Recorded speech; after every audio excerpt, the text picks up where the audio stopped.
मनुवाद बनाम अम्बेडकरवाद में संघर्ष चल रहा है, कैसे देखते हैं इसको आप?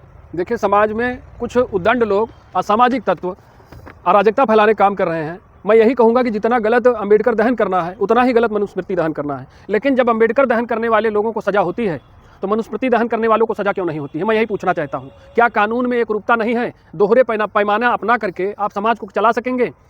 क्या संदेश जाएगा लोगों में?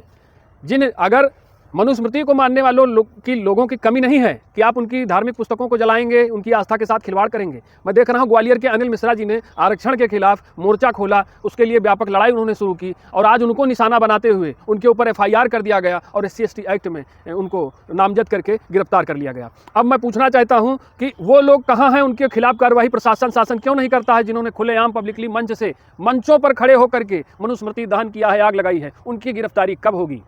जय भीम जय संविधान का नारा देने वाले ये बहरूपिये स्वयं जो अम्बेडकर को भी नहीं मानते हैं, वो संविधान के नीतियों को, सिद्धांतों को और पूरी कानून व्यवस्था की मशीनरी की धज्जियां उड़ाते देखे जा रहे हैं। कौन है इनको संरक्षण दे रहा है? इतनी मनबढ़ाई कैसे हो जा रही है? खुले आम मंचों से ये सामाजिक विभाजन की बात करते हैं। वाम सेफ संगठन को उठा लीजिए, भीम आर्मी को उठा लीजिए, जितने भी संगठन हैं केवल सामाजिक विभाजन को प्रोत्साहन देते हैं। बांग्लादेश में दीपू दास की हत्या पर जब इनसे प्रश्न किया जाता है तो इनके मुंह में दही जम जाता है, लेकिन यहाँ पर मीम भीम एकता का राग अलापने में पीछे नहीं है।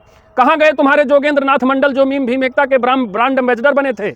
आज तुम मौन हो उन दलितों की हत्याओं पर जो बांग्लादेश में आए दिन मारे जा रहे हैं। कहाँ है तुम्हारी आर्मी? लेकर जाते क्यों नहीं है? कूच क्यों नहीं करते हो? बड़े बहादुर थे तुम्हारे पुरखे और बड़े बहादुर हो तुम, बड़ी क्षमता है तो वहां जाकर के अपने लोगों की ही रक्षा क्यों नहीं करते हो? आखिर तुमको एक वर्ग विशेष की ही तो राजनीति करनी है।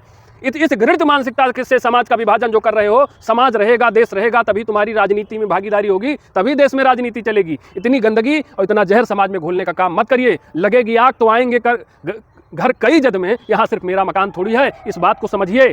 सामाजिक समरसता की नींव रखने का प्रयास करिए। अगर समाज को आप जोड़ नहीं सकते हैं तो उसको विभाजित करने का आपको कोई अधिकार नहीं है। और मैं जनता से भी अपील करना चाहता हूं, जो लोग बरगला कर आपको प्रलोभन दे करके ये बताते हैं कि वो आपके नेता हैं, आपके मुद्दों पर संघर्ष करेंगे, तो देख लीजिए क्या हश्र हो रहा है उनका, जो किसी नेता के पिछलग्गू बने होंगे।